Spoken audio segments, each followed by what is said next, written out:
Chapter 3, Mary Will I Die by Sean Sarles. This is Steph's. It's focused in on her. She's not telling it, but it's her perspective. 4. Steph called for the set as she wound up, cocking her arm back, measuring out her approach. She took 2 steps and then leapt into the air, watching the volleyball ease into the setter's fingers, watching it jump right out like it'd taken a hop on a trampoline, watching as it sailed to the other side of the court, where the opposite hitter took a crack at it and hit it long. So she must be a volleyball player.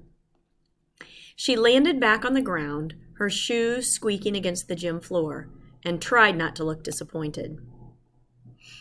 "Good isolation, Steph," Coach Lee's voice called from the sideline as she clapped her hands together once. "That would have had the blockers fooled." Steph smothered a grimace and nodded. Sure, she would have fooled the blockers, but she would have been able to hit around them too. If she'd gotten the set. She glared at their setter. A setter, you know what that is in volleyball, right? A setter, is the person that puts it up in the air for the next person to spike it. She glared at their setter, who was in the center of the court. But Alina refused to meet her gaze. Okay, so Alina must be the setter. That was the 6th ball in a row that Alina had chosen not to send Steph's way. So Steph must be the spiker, and Alina is not giving her the ball. And as Steph got back in position to run the drill again, she started thinking it wasn't a coincidence. 4, Steph shouted, demanding the ball, as the pass hung in the air, floated toward Alina. But one step into Steph's approach, and Alina had already shaken her off, overcalling with a 1 and setting the ball quickly to their middle, who wasn't ready at all. Steph went through the motions, faking an attack, but she couldn't help watching the middle jump late. She couldn't avoid rolling her eyes at the girl as the girl sent the ball into the top of the net instead of to the wide open court. Steph's frustration boiled over and her hands clenched into fists. But before she could use them, Coach Lee blew her whistle and called everyone in. That's it for today, so it must just be a practice. The freshman team gathered around their coach, taking squeezes from their water bottles as they listened. We've got some wrinkles to iron out, but we're on the right track for next week's match. And a particular shout out to Alina for stepping in and taking over. It's not easy picking up the 5-1 system in just a week. That must be the 5-1 system must be how their plays. Alina beamed as the other girls cheered. It made Steph, who had shuffled to the back, want to throw up. And remember, I'll be choosing our captain soon. Oh, sorry, I forgot to tell you when we switch pages. We're switching to page, whatever the next one is too small for my eyes. Switching to page 27.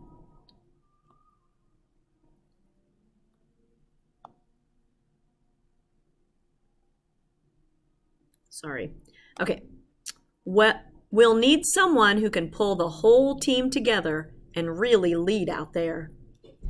That's got Alina's name all over it, Kaylee, the middle hitter, who was also one of Alina's best friends, squealed. Again, Steph could feel her stomach turning. She had to take a long drink of water to stop herself from mouthing off. I've got my eye on a few potential captains, Coach Lee said, not giving anything away as she surveyed all her players. Now get out of here. I'll see you all tomorrow. And with that, the woman snapped up her clipboard and headed out, leaving the girls to chatter on their own as they packed their bags and peeled off their knee pads. You were so good today, one of the girls said to Alina as she sat down on the gym floor and began untying her shoes. Yeah, you're like already a boss out there, another girl tossed in. Coach will definitely pick you. I mean, it'd be an honor to lead you all. Alina's cheeks reddened as if she were being modest, but Steph could see right through it. Don't you think the captain should be a team player? The words came out of Steph's mouth before she realized it. You don't think I'm a team player? Alina didn't seem frazzled at all. In fact, she seemed to enjoy the chance at a confrontation. No, I don't. Steph had to concentrate to get the words out, to deliver... Page 28. To deliver them without letting her voice tremble. And after that, she didn't wait for Alina's reply. She grabbed her bag and took off, taking long strides across the floor, slamming through the gym doors. But she'd only made it a couple of steps before someone grabbed her elbow from behind and spun her around. What's the matter with you? Alina snapped between angry huffs. You can't talk to me like that. And as Steph eyed the other girl, taking in her twitching eyes and red-hot cheeks, she had to wonder if anyone had ever stood up to her like this. Why not? Because it's the truth? Steph tried her best to remain calm and level-headed. I'm the best hitter on the team. And with Lindsay out for the season, Alina cut in, I'm our only setter. You're a lot easier to replace than me. The smirk on Alina's face couldn't have been more wicked if she'd planned Lindsay's freak tumble down the stairs and then stomped on the girl's wrist to make sure it was broken. I don't think she really did that. I'm just saying Alina is probably happy that Lindsay got hurt. Look, I don't know what your problem with me is, Steph started, but you not setting me is just going to make us lose. We don't need you to win, Alina shot back, crossing her arms over her chest. And once Coach makes me captain, I'll prove it. If she makes you captain. Alina laughed right in Steph's face, and it was almost as bad as if she'd spit. Moving to page 29. You think the girls will want you as captain? Alina clucked her tongue, leaning into the fake pity. Newsflash, no one likes you. You're just a freaky tall giant. Sasquatch Steph. Why don't you crawl back to the woods where you came from? Steph bristled and then shrank back. No one had ever come at her like that. No one had ever been so direct.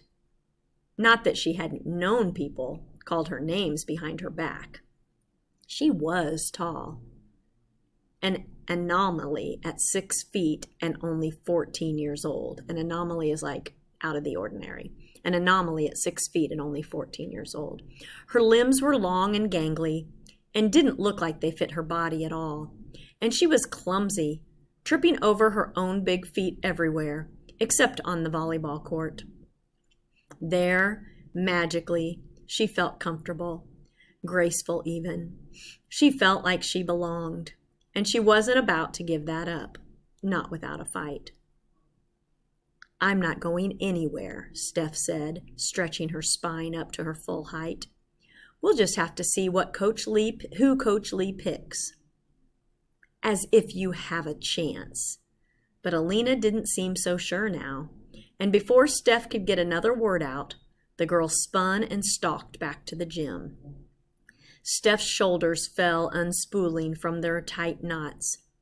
She'd talked a big game in front of Alina, but now the doubts started to creep in.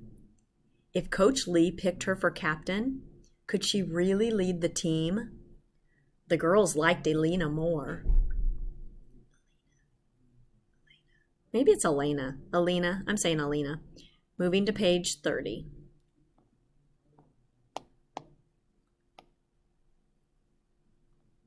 Wait a second. They would listen to her, even if Steph was a better player. Wait a second, I'm going to start over.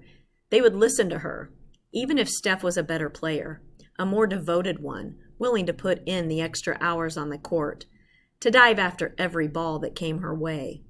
But would the other girls see that? Would they even care? A rattling of wheels suddenly came up behind Steph, and she turned to see the night custodian pushing along her mop and bucket. "Was that Elena?" the woman asked, pressing down on the brake of her janitor's cart and coming closer. "Yes, Mom," Steph sighed, turning to face the woman. Seeing them together, they were unmistakable as mother and daughter. They had the same tall builds, the same untamable curls corkscrewing from their heads. That just means curly, that looks like a corkscrew. "It's nice to see you all are friends again." "We were never friends," Steph shot back, her jaw clenching. "You all used to spend every morning chattering away in the back seat." "No, we didn't." Steph would have remembered that, but her mom only shrugged. Then she wrapped her hands around the mop and pulled it out, dripping soapy water across the tiled lobby. "You should get a start on your homework," Steph's mom said. "I've still got a couple of hours to go, but I made you a snack." Steph nodded and moseyed to the janitor's cart. Moving to page 31. Pulling out the brown paper sack her mom had brought her, she opened it and spied 2 slices of homemade banana bread inside. Her favorite. "Thanks." But Steph's mom had already walked out of earshot, humming to herself as she swirled the mop across the floor. Steph took a quick bite of the bread and then stuffed it back in the bag. She swallowed and turned to head off to the library, but something caught her eye. Her reflection in the soapy mop water. She stopped and bent over the bucket to look closer, studying her features. Her sweaty forehead and the stray spirals of hair that had come out of her ponytail during practice.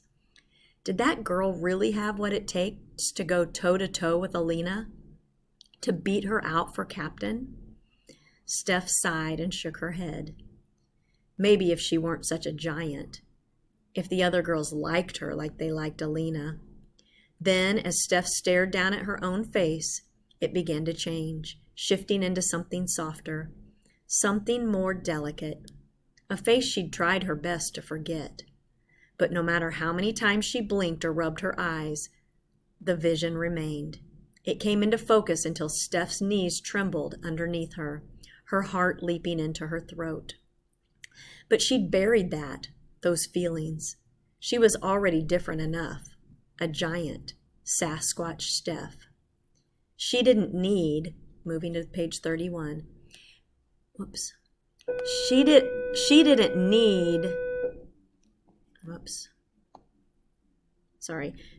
need to add to the name calling.